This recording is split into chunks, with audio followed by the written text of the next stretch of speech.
Parler de développement personnel, c'est aussi parler d'argent, de financement et tout. Mais aujourd'hui, nous avons la chance dans ce podcast de recevoir une personne qui parle beaucoup de financement et tout. Voilà, ce n'est rien d'autre que la personne de Coach Sadio qui est ici. Bonsoir. Bonsoir, Michel. Merci vraiment d'avoir accepté cette invitation. Merci beaucoup, c'est un réel plaisir d'être ici. Oui. Et on a envie de comprendre aujourd'hui le parcours sombre et lumineux de Coach Sadio, vu qu'on est dans le podcast Chapitre et Carrière. Comment est-ce que vous êtes arrivé sur les réseaux sociaux aujourd'hui avec plus de 200 000 abonnés? Dites-nous, racontez-nous un peu comment ça a débuté. Merci pour la question et merci pour l'invitation. Oui. Ce qu'il faut noter déjà, avant ma présence sur les réseaux, j'étais déjà présent sur le terrain. D'accord. Donc, c'est ce que beaucoup de personnes ne savent pas, c'est que la présence sur les réseaux, c'est juste un effet qui est 8 mois de présence sur les réseaux. D'accord. Moins d'une année.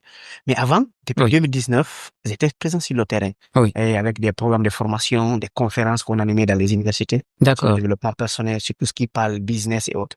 Donc, le fruit que nous avons sur les réseaux sociaux, ce n'est que le travail dans l'ombre de 5 ans, 6 ans sur le terrain.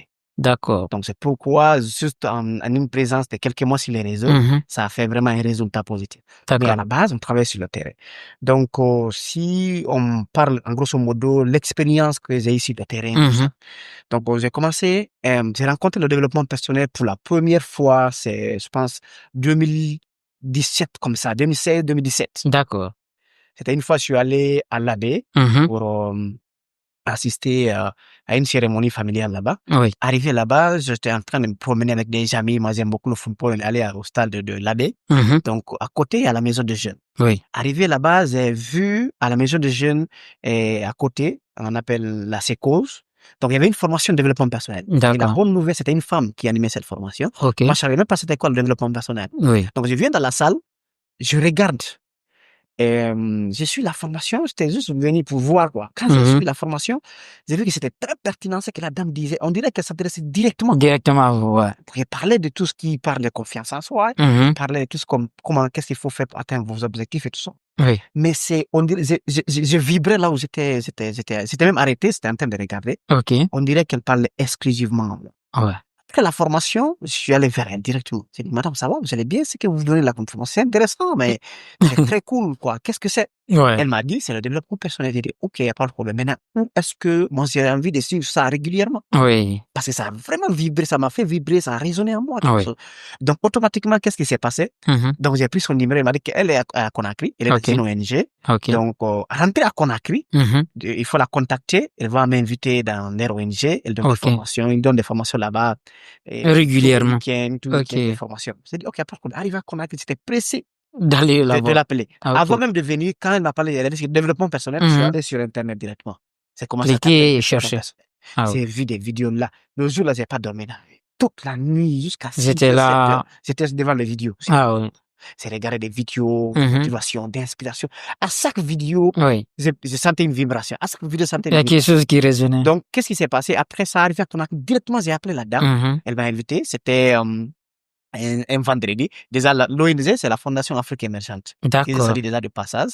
Et qui est pilotée par Coach Béreté, mon ami, comment dirais-je, Boyi, ça va aller. Ok. Donc, je suis allé une fois, j'ai suivi la formation, j'ai trouvé que c'était extraordinaire. Oui. Depuis le jour là, j'ai découvert le développement personnel, je me suis donné à fond. Chaque vendredi, je venais. Que j'avais du transport ou pas, j'ai marché à pied pour venir. Parce que c'était tellement, des fois, je soignais les cours de l'école. Pour venir sur le développement personnel. C'était vraiment une vibration.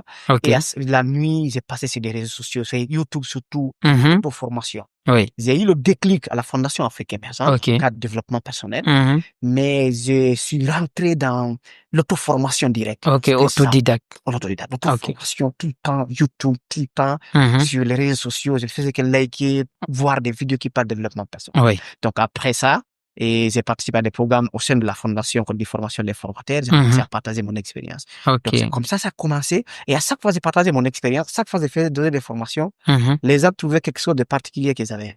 Ils disaient, honnêtement, j'ai suivi beaucoup de formateurs, beaucoup de jeunes qui se démarrent, mais la vitesse à laquelle tu te démarres, c'est trop... Ouais. Et deuxième des choses, tu as quelque chose en toi. Un de mes grands frères qui m'a dit que tu as quelque chose de particulier en toi. Honnêtement, si tu développes cette partie-là, ça va être extraordinaire. D'accord. Il a demandé c'est quoi? Il a dit c'est l'énergie que tu dégages. Oui.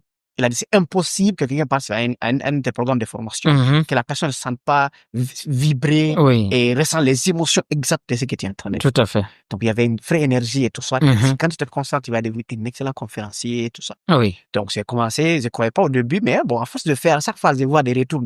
Oui. C'est comme ça que j'ai commencé le développement personnel. Après, je suis rentré dans, comme je le disais tantôt, je suis rentré dans l'auto-formation. Oui. Et après, on partageait des trucs dans les lycées, dans les universités. Petit à petit, c'était au lycée et puis à l'université. Oui. Donc, après, j'ai lancé un premier centre de formation avec un collègue. Oui. Donc, on donnait des formations de développement personnel gratuitement la plupart du temps. Donc, on marchait à plus, je me rappelle des fois, on quitte la Manie.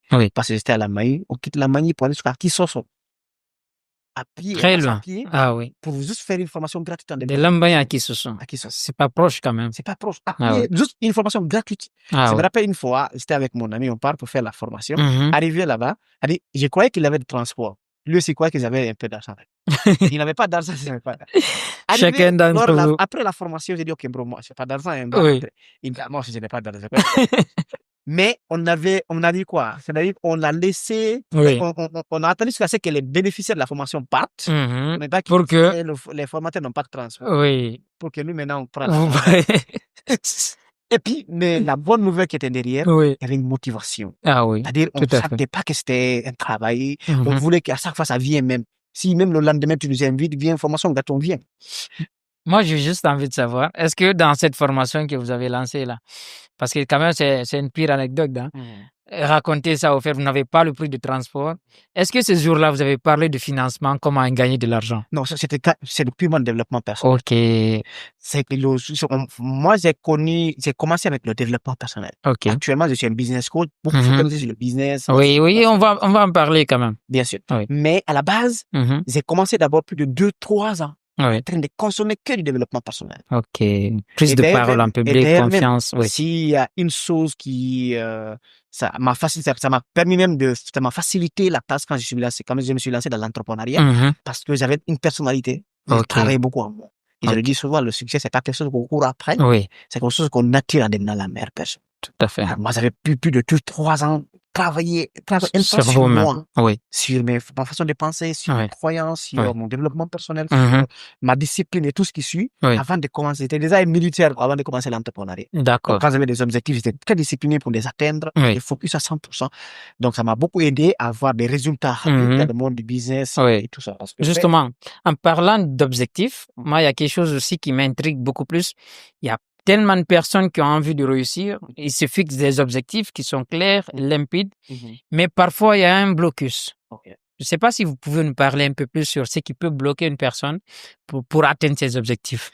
Certes, c'est déjà une réalité. C'est que le fait d'avoir l'objectif, tout le monde, la plupart du temps, surtout au début de l'année, les gens sont excités. Cette année, c'est mon année. 25, ça va changer. Ils se fixent des objectifs, ils partagent, ils parlent, les choses, ça parle. Mais quand tu vois, aujourd'hui, nous avons fait plus de 6 mois de l'année. Oui, de l'année. Et quand tu vois les mêmes personnes qui avaient des objectifs au départ, maintenant, là, si tu étais de faire un bilan de ce qu'ils ont fait, que la plupart d'autres n'ont même pas essayé, d'autres n'ont même pas atteint 10% des résultats. À la base, il y a un élément qui est extrêmement important, qu'on appelle l'auto-sabotage. Je le dis souvent, ce n'est pas l'environnement qui t'empêche de réussir, ce n'est pas tes parents, ce n'est pas l'État, ce n'est personne. Si tu regardes très bien, la personne qui t'empêche réellement de réussir, c'est toi-même. OK. Nous avons des mécanismes d'auto-sabotage. Un exemple frappant.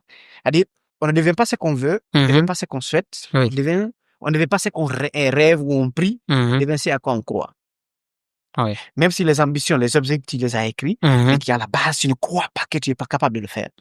À la base, tu n'as pas cette ferme croyance que tu mérites d'avoir les objectifs, tu mérites d'atteindre ces objectifs. Ça, c'est intéressant, oui. Donc, deuxième des choses, manque de discipline.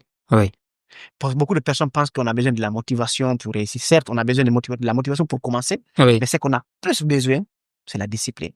La motivation te permet de commencer. La discipline te permet de continuer. Oui. Ce qui t'a commencé. Donc, il y a des éléments de base tels que le sabotage et la discipline, manque de discipline qui empêche beaucoup de personnes. Oui. Au début, ils sont excités, mais à la fin, plus on avance, puis ils commencent à oublier les rêves, les ambitions. Oui. C'est à la fin de l'année, ils disent, waouh, j'avais tel objectif. Maintenant, là, je n'ai absolument rien atteint. Oui. Ils disent, OK, bon, l'année prochaine encore. La plupart, ils reprennent le même circuit finalement. Tout à fait. 2 ans, 5 ans. On abandonne après. Tourner à l'eau. D'accord. Quand même, je sais que on aurait beau faire ce podcast, mais tant qu'on va pas parler d'argent, comme vous aimez beaucoup l'argent là, donc il faudrait quand même qu'on aborde ce sujet qui taraude tout le monde. Et disons que aujourd'hui, un jeune débrouillard, comment est-ce qu'il doit faire pour économiser, pour débuter dans l'entrepreneuriat? Surtout parce que vous n'allez pas quand même me dire qu'on peut débuter avec rien. Oui. Je crois pas à ça. Je suis d'accord. Oui. Déjà, je veux paraphraser un ex-président de la France, Nicolas Sarkozy. Il dit, ce n'est pas le projet qui fait l'argent. C'est pas l'argent qui fait le projet. C'est pas l'argent qui fait le projet, c'est le projet qui fait l'argent.